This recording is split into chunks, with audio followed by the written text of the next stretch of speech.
What up, boys, and welcome back to another TBC classic video. So in today's video, we're looking at the results of 5 hour of this farm right here in Vale Lifvik. And it's a video, the original video that I made of this was made like last week or so. And I decided to give it a go for 5 hours just to see if the feather amount would be like similar to my 1 hour result. So before we dive into the details, I do want to mention that you guys can still obtain the complete gold guide for classic TBC if you enjoy gold farming or simply if you're just in need of gold. So it's a book that I made before TBC came out, and it contains the best farms in the expansion. So if you're interested, you can get it for 50% off using code TBC, and you can find the link to it down below in the description, but also at the pinned comments. So this farm, if you haven't seen my original video on it, it takes place in Tarukar Forest, and there's a lot of these camps. You can see the huts right here on the map.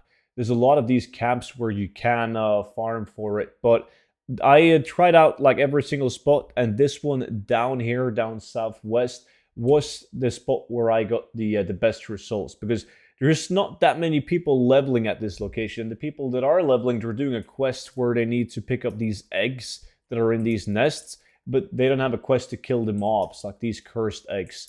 So usually they don't try to kill the mobs, they try to avoid the mobs. So you're going to be lucky in that regards. And the item that you're mainly going to be after is going to be the feathers, the Arakua feathers. Now, they are only wanted because you can use them, hand them in the lower city. It's a repeatable quest where you hand in feathers. In return, you will gain reputation with the lower city, and you will also get a bag that contains consumables and gear pieces. So that's why people want to buy them. They don't want to grind out the dungeons. Maybe they got boosted all the way up to level 70. Maybe it's an alt.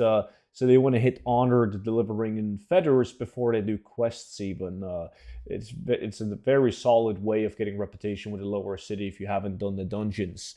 So that, besides from that, is pretty much just raw gold and netherweave cloth. You do get some greens and some gray items, but like those are just vendor trash where you can disenchant them. So it's mainly from the feathers. So after farming for 5 hours at this location, I managed to get 561 Arakua feathers.